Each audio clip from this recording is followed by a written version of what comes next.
मन का मंत्र जो सोचोगे वही मिलेगा। Gautam Buddha law of attraction story Buddha कहानियां। क्या आपने कभी गौर किया है कि कभी कभी तो हम बैठे बैठे ही थक जाते हैं और कभी कभी हम बहुत ज्यादा काम कर लेते हैं और फिर भी हमें थकन महसूस नहीं होती। आप पूरे दिन घर पर बैठे रह सकते हैं, लेकिन पूरे दिन बैठे रहने के बाद जो ऊब पैदा होती है वह हमारे शरीर को निढाल कर देती है, हमें थका देती है। लेकिन वहीं हम कोई खेल खेलते हैं तो हम उसमें खूब भागदौड़ करते हैं, खूब शरीर को थकाने की कोशिश करते हैं। मन का मंत्र। लेकिन खेलने के बाद एक चुस्ती महसूस होती है, जैसे शरीर का रोम रोम खिल उठा हो। अगर आप देखें तो यह बात अपने आप में एक विरोधाभास है, क्योंकि प्राकृतिक रूप से होना तो यह चाहिए कि जब आदमी खेलता है मन का मंत्र, सकारात्मक सोच का महत्व, तो उसका शरीर थकता है। इसीलिए खेलने के बाद उसे थकावट महसूस होनी चाहिए। और जब आदमी खाली बैठता है मन का मंत्र, वह अपने शरीर को थका ही नहीं रहा, वह तो आराम कर रहा है। फिर उसे थकावट क्यों महसूस होती है? सकारात्मक सोच का महत्व खाली बैठने में। अगर आप इसका जवाब जानना चाहते हैं तो इसका जवाब है हमारे मन की ऊब। जहां तक शरीर की बात है, शरीर को थकने से मन नहीं थकता, और अगर आपका मन थक जाता है तो आपका शरीर साथ नहीं देता। ऐसा ही होता है खाली बैठने में, और मन की इस ऊब को हम तनाव कहते हैं। आज की जो कहानी मैं आपको सुनाने वाला हूं उसमें आपको तनाव के बारे में सारी जानकारी मिल जाएगी, और अगर आप तनाव को समझ लेते हैं तो आपके जीवन से दुखों का मिटना निश्चित है, क्योंकि दुख तनाव के कारण ही पैदा होता है। तो चलिए इस कहानी से हम तनाव को समझते हैं। इससे पहले कि आप इस कहानी में खो जाए, प्लीज वीडियो को लाइक और चैनल को सब्सक्राइब करके बेल आइकन की घंटी दबाकर ऑल को जरूर सेलेक्ट कर ले। दोस्तों, यह आपसे रिक्वेस्ट है। मन का मंत्र कैसे काम करता है? ऑर्डर नहीं, चलिए कहानी शुरू करते हैं। ये उस समय की बात है जब गौतम बुद्ध एक गांव में अपना समय व्यतीत कर रहे थे। उस समय तक बुद्ध की चर्चाएं दूर दूर तक फैल चुकी थी। काफी दूर दूर से लोग अपनी चिंता और दुखों के बारे में गौतम बुद्ध के पास समाधान खोजने के लिए आते थे। मन का मंत्र। ऐसे ही एक दिन जब गौतम बुद्ध आश्रम में अपने शिष्यों को उपदेश दे रहे थे तो एक अधेड़ उम्र का आदमी अपने 22-13 साल के लड़के को साथ लेकर गौतम बुद्ध की तरफ चला आ रहा था। गौतम बुद्ध ने एक नजर उस पर डाली और उपदेश में बैठने के लिए कहा। जब उपदेश खत्म हुआ तो गौतम बुद्ध ने उस आदमी को अपने पास बुलाया और अपने पास बैठने का इशारा किया। जंगल में हरियाली छाई हुई थी और बहुत ही सुहाना मौसम था। जंगल में तरह तरह के पक्षियों की आवाज वहां पर गूंज रही थी। मन का मंत्र। इसके बाद गौतम बुद्ध ने उस आदमी से आने का कारण का पूछा। इस पर वह आदमी कहता है कि हे तथागत, मैं 2 दिन की यात्रा करके अपने बेटे को आपसे मिलवाने लाया हूँ। यह मेरा इकलौता पुत्र है। मन का मंत्र। सकारात्मक मनोबल बनाए। यह हमेशा थका थका रहता है, ऐसा लगता है कि इसके शरीर में कोई जान ही नहीं है।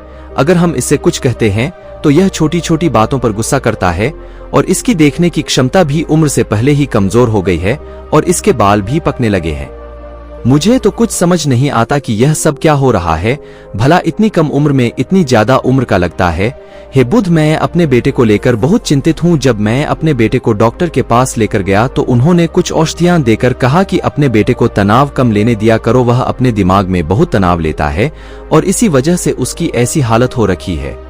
लेकिन उनके लाख बताने पर भी मुझे तनाव का मतलब समझ में नहीं आया। मुझे पता ही नहीं कि तनाव होता क्या है और उसे कैसे उसके दिमाग से निकाला जाए। उसके लिए पहले तो मुझे यह समझना होगा कि तनाव होता क्या है, और इसीलिए बुद्ध मैं आपके पास आया हूँ, कृपया करके। मन का मंत्र। नियमित ध्यान और आध्यात्मिकता। मेरी समस्या का समाधान कर दीजिए। यह सुनकर गौतम बुद्ध उस लड़के को बड़ी गौर से देखते हैं, उसकी आंखों में देखते हैं, उसके चेहरे पर देखते हैं और फिर उसके हाथ की नब्ज भी देखते हैं। यह सारी विधियां करने के बाद गौतम बुद्ध उस आदमी से कहते हैं मन का मंत्र कि तनाव लेना तो कोई नहीं चाहता, लेकिन फिर भी तनाव लोगों को दीमक की तरह पकड़ लेता है और इंसान को यह पता ही नहीं चलता कि वह तनाव में जी रहा है। लेकिन अगर वही इंसान तनाव को समझ लेता है, तनाव के बारे में कोई ऐसा पैमाना बना लेता है कि उसे पता चल सके कि वह कितना तनाव में है, तो वह समस्या का समाधान भी खोज सकता है। मुख्य रूप से तनाव के 8 कारण होते हैं। इसके बाद गौतम बुद्ध कहते हैं कि सबसे पहले तो हमें समझना यह होगा कि तनाव होता क्या है। जब कोई इंसान कोई काम कर रहा होता है और उसका मन कहीं दूर भटक रहा होता है, काल्पनिक में होता है, तो उससे शरीर और मन के बीच में दूरी पैदा हो जाती है। मन का मंत्र। और जितनी दूरी शरीर और मन के बीच में होगी, हम उतने ही निद्रा की अवस्था में होंगे, और इसी दूरी को, इसी खिंचाव को तनाव कहा जाता है। कोई आदमी खेलने के बाद फुर्ती महसूस क्यों करता है? हालांकि उसने अपने शरीर को थका है, लेकिन समझने की बात तो यह होती है कि खेलते वक्त मन और शरीर पूरा उस खेल पर केंद्रित होता है, जिससे शरीर और मन में दूरी पैदा नहीं होती और इसीलिए कोई तनाव पैदा नहीं होता। मन का मंत्र, मानसिक शक्ति का महत्व। मन का मंत्र, बल्कि हमारा तनाव दूर हो जाता है, और वही जब हम कोई बेमन का काम करते हैं। मन का मंत्र, जिसमें हमारा मन लगता ही नहीं तो हम शारीरिक रूप से वह काम तो करते हैं, लेकिन हमारा मन कहीं दूर काल्पनिक में भटक रहा होता है। इससे शरीर और मन में एक दूरी पैदा हो गई और तनाव ने जन्म ले लिया। इसीलिए इंसान को एक बार में एक ही काम करने चाहिए और इस पर अपना तन और मन केंद्रित रखना चाहिए, जिससे आपके भीतर कोई तनाव पैदा ही ना हो। तनाव के कुछ मुख्य कारण भी होते हैं। इसके बाद गौतम बुद्ध कहते हैं कि अगर हम इन कारणों को जान लेते हैं तो हमारे अंदर तनाव कभी भी पैदा नहीं होगा। मुख्य रूप से जो कारण है उसमें सबसे पहला कारण होता है मन का मंत्र, महत्वाकांक्षा। महत्वाकांक्षा होना अच्छी बात है, लेकिन कभी आपने गौर किया है कि इंसान के लक्ष्य कभी पूरे नहीं होते, क्योंकि इंसान का कभी कोई एक लक्ष्य होता ही नहीं है।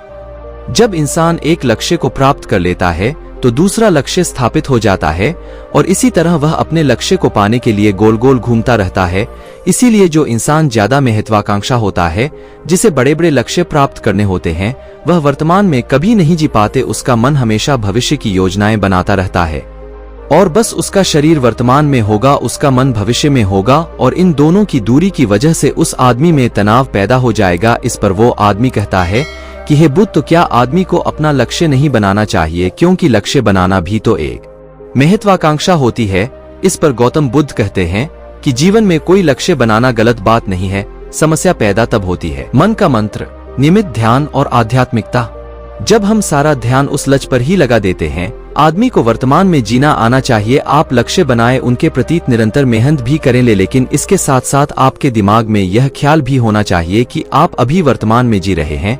इसके बाद गौतम बुद्ध ने तनाव का दूसरा कारण बताया, वो है जलन। गौतम बुद्ध ने बताया कि जब आदमी किसी की तरक्की या किसी से जलने लगता है तो भी उसका मन सड़ने लगता है। जलन अंदरूनी घाव देता है।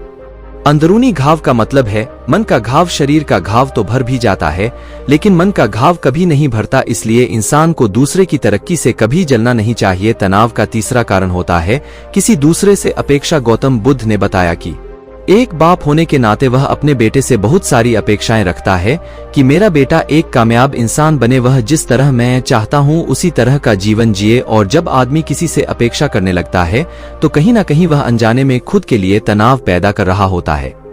मन का मंत्र, आत्मसमर्पण। जरा सोचिए कि वही बेटा अगर अपने बाप के हिसाब से नहीं चलेगा, वह नहीं बन पाएगा जो उसका बाप चाहता है, तो फिर उसके पिता के मन को तनाव पकड़ लेगा। इसलिए किसी से भी अपेक्षा नहीं करनी चाहिए, ना ही दूसरे से और ना ही खुद से। इसके बाद तनाव का अगला मुख्य कारण बताते हुए गौतम बुद्ध ने कहा कि मन का काम करने से भी तनाव पैदा होता है।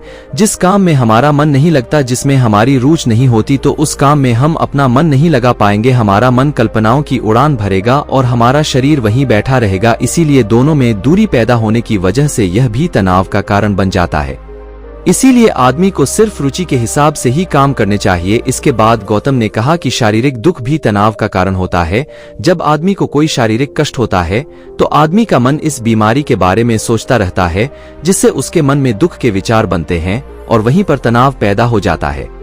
यह सुनकर उस आदमी ने कहा कि हे बुद्ध, शारीरिक दुख तो किसी को भी आ सकता है, तो क्या वह आदमी हमेशा तनाव में ही जिएगा? इसका जवाब देते हुए गौतम बुद्ध कहते हैं कि यह बात ख्याल करने की होती है कि हमारा जीवन दुखों का आगार है। जैसे जैसे हमारी उम्र बढ़ती है वैसे वैसे बीमारियां आती हैं, दुख आते हैं और एक दिन मौत भी आ जाती है। तो बीमारियां जीवन का अभिन्न हिस्सा है। किसी को वह समय से पहले आती है तो किसी को बाद में आती है, और जब इंसान का मन इसके बारे में समझने लगेगा तो अपनी बीमारी के बारे में सोचकर ज्यादा तनाव नहीं लेगा, क्योंकि वह जीवन का एक अभिन्न हिस्सा है। और इसके लिए आदमी को शारीरिक रूप से भी अभ्यास करते रहना चाहिए ताकि उसका शरीर लंबे समय तक स्वस्थ बना रहे। और यह भी जान लो, तनाव का एक मुख्य कारण होता है अपनी योजनाओं को समझने के लिए वक्त न देना। कुछ इंसानों के मन में कोई ख्याल पनपता है और वह उस पर बिना सोचे समझे का करना शुरू कर देता है, और जब उस काम में उन्हें कामयाबी नहीं मिलती तो वह तनाव से भर जाते हैं, क्योंकि उन्होंने वह काम शुरू करने से पहले उसके बारे में कोई जानकारी नहीं ली। आदमी को कोई भी योजना बनाते वक्त उसके बुरे परिणाम के बारे में सबसे पहले सोचना चाहिए। हमें यह सोचना चाहिए कि अगर यह योजना कामयाब नहीं हुई तो फिर मैं क्या करूंगा, और इसीलिए अपनी योजनाओं को समझने के लिए पूरा वक्त देना चाहिए, ताकि कि भविष्य में उस काम के प्रति कोई तनाव पैदा ही ना हो। और सबसे आखिरी कारण जो तनाव का होता है वह होता है मन का मंत्र। ज्यादा सोचना, लगातार सोचते रहना भी एक बीमारी होती है, और इसको दूर करने के लिए आदमी को ध्यान करना चाहिए। यह सुनकर उस आदमी ने हाथ जोड़ते हुए गौतम बुद्ध से पूछा कि हे बुद्ध, मेरा बेटा तो अभी मात्र 23 साल का है और उसमें इतनी समझ भी नहीं है कि वह इतनी सारी बातों का एक साथ अनुसार कर सके। कृपया करके तनाव मुक्त करने का कोई आसान सा मंत्र बता दे, जिससे मेरा बेटा उस मंत्र का अनुसार भी कर सके और तनाव मुक्त भी रह सके। यह सुनने के बाद गौतम बुद्ध ने कुछ सोचते हुए जवाब दिया कि इसके लिए एक छोटी सी विधि है। अगर तुम इतनी बातों का पालन पूर्ण नहीं कर सकते तो तुम एक बार में एक काम करने पर ही मन लगाओ। निष्कर्ष, जो भी काम तुम कर रहे हो बस एक काम एक बार में करो और उस काम को पूरा ध्यान लगाकर करो। अगर तुम्हारा ध्यान इधर उधर भटकता है तो वापस से अपना ध्यान उस काम पर लगा दो। यह सबसे आसान और सबसे अच्छा तरीका है तनाव मुक्त रहने का। अगर तुम खाना खा रहे हो तो खाना खाने पर ही ध्यान केंद्रित कर दो। अगर तुम चल रहे हो तो चलने पर ही ध्यान केंद्रित कर दो। इससे तो तुम्हारा मन और तुम्हारे शरीर दोनों एक जगह पर रहेंगे और दोनों के बीच दूरी नहीं पैदा होगी, जो कि तनाव का मुख्य कारण होती है। दोस्तों, आज की युवा पीढ़ी एक बार में 2-2, 3-3 काम एक साथ करती है। जैसे कि कोई आदमी खाना खाते वक्त टेलीविजन भी देखता रहता है, फोन पर बात भी करता रहता है और फिर बाद में कहता है कि मैं तनाव में जी रहा हूँ। जब 3-3 काम एक साथ करेगा आदमी तो तनाव पैदा होना तो लाजमी है, क्योंकि मन तो पूरा ध्यान लगाकर एक बार में एक ही काम कर सकता है। पूरी तरीके से ध्यान दो चीज पर कभी नहीं लगा सकता। इसीलिए जहां तक संभव हो सके कोशिश कीजिए कि आप अपना ध्यान एक ही काम पर लगाएं। तो दोस्तों, कैसी लगी ये आपको कहानी कमेंट करके जरूर बताएं। दोस्तों, हम आपसे फिर मिलेंगे ऐसी ही एक सेल्फ हेल्प सलाह के साथ। तब तक आप जहां भी रहें खुश रहें और खुशियां बांटते रहें।